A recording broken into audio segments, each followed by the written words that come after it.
People, we made it here to Kirkwood, New York. Yeah, made it. Well, I'm gonna talk about it or something. And see, the thing is, I don't know how to stress this enough. Even though a lot of these sisters be on some BS and shit like that, a lot of it. I mean, there's a whole lot of shit a lot of these sisters be on that, like my sister Krim said, a lot of these chicks need arrested development. And a lot of times, you know, when you have these sisters that have self-hate issues, especially those who are dating, if you notice, majority of them they go hard in the paint for white supremacy. And I put two and two together. A lot of these sisters got arrested development issues and self-hate issues.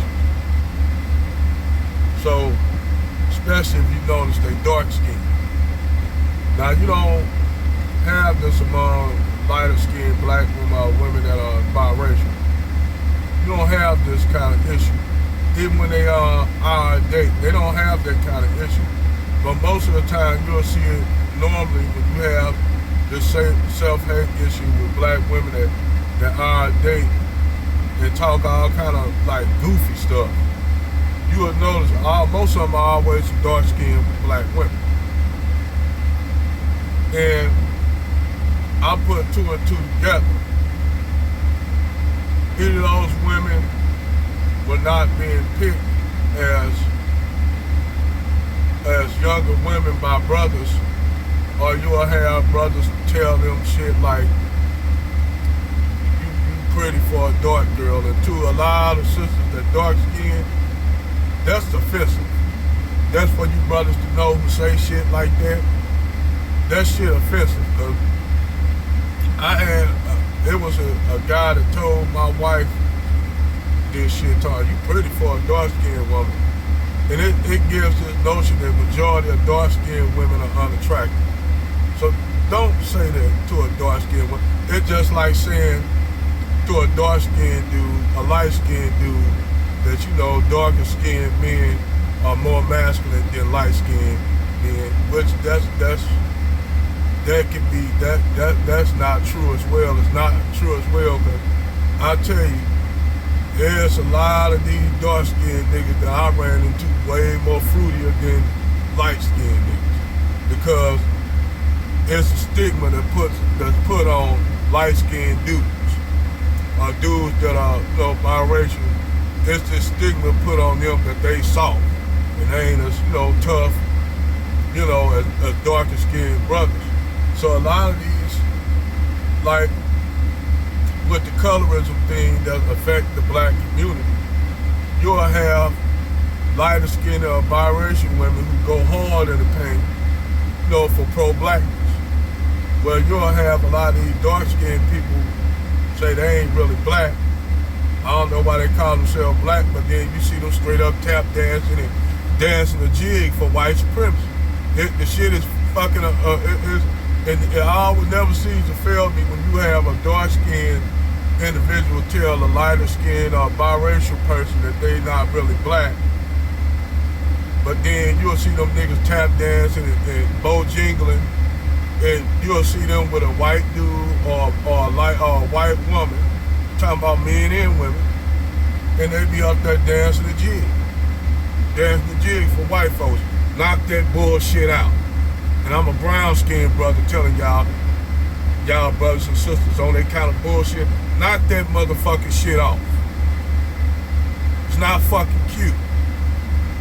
And the reason why it's not motherfucking cute, even though the authenticity of the Willie Lynch paper is up for debate, the teachings in that goddamn manual, damn near, is true. If you wanted to destroy the black community as a whole, all you had to do is, the slave master used the whole term of turning light skin against dark skin, old against young, men against women. And it worked out beautifully to the point that the communities, you add all that shit, then you add all the railroad taking the black father out of the household, the destruction of masculinity in the black community. You have the end result of a fucked up black community. I think that there's no recovery for it. There's no recovery. Only way the black community can recover is all the behavior that black people do. We're gonna have to cut out. And you got a lot of Negroes that don't want to cut that behavior out because you got a lot of these men that want to embrace this thug life culture. You got these women who want to embrace this rap culture and shit. I mean, this hood rat 304 culture, ratchet culture. So when you got majority of them niggas in the majority, it's hard to do shit. I told only way you gonna save the black community if you separate those few black people who want to have intact families, want to build generational wealth. You're gonna have to separate from them. Then you're gonna create a thing of classism. You're gonna create a thing of classism. But in order for you to do that, you're gonna have to divorce yourself from that culture. And then you're gonna have to divorce yourself completely from it. Because we all know that kind of culture is self-destructive. It's self-destructive. And that's why I tell when you got brothers who feel they gotta go outside the black American, because there's other black women. The United States is not the only place to have black women. But you gotta go elsewhere, like get an Afro-Latino or Africa. And some brothers just opting out of dating black women in general. But I noticed this thing when I used to go down to Brazil though, or Latin America. I used to notice that these Negroes, they'll pass all most of all the black phenotypically Afro-Brazilians and Afro-Colombians up and get with the ones that look exotic. Which I see a lot of that. Even I seen these Negroes in videos that do that. Every video I see, only seen a few brothers that are with that pick phenotypically Afro-Latino sisters with Bantu features. They always go for the ones that look like Zoe Saldana, the Megan, Cardi B's, even the Lala. Even though Lala look more phenotypically black, I don't never see brothers dating the sisters that look like Amerila Negra. And I think Amerila Negra fine as fuck. She's beautiful. But you don't never see Negroes go down there and get with them women when you go to the Dominican Republic. They always, as far as WP, are the exoticos. Or they completely just not fuck with black women at all. They just go straight for mestizos or Asian chicks, which I don't have no problem with Asian sisters. Filipino, Cambodian, Laotian, good women, whatever floats your boat. Have nothing against them, since I want y'all to know in case y'all come to my channel. I don't have nothing against you, bro. Hey, y'all cool with me, I'm cool with y'all. I rock with y'all shit. But I'm just talking about from a black male perspective on the mating choices of black men, just like the mating choices of black women. And you have really a disconnect that's been created, I would say, by the American standard of beauty and what is the standard of beauty, which at one time black women could have been that way. They could have been exotified as the standard of beauty, but you know what? They threw it away. They had their chance. Angry Man was right. black women had their chance to be exonerated and celebrated as a standard of beauty, but they threw it away because in their head they thought there was sexual,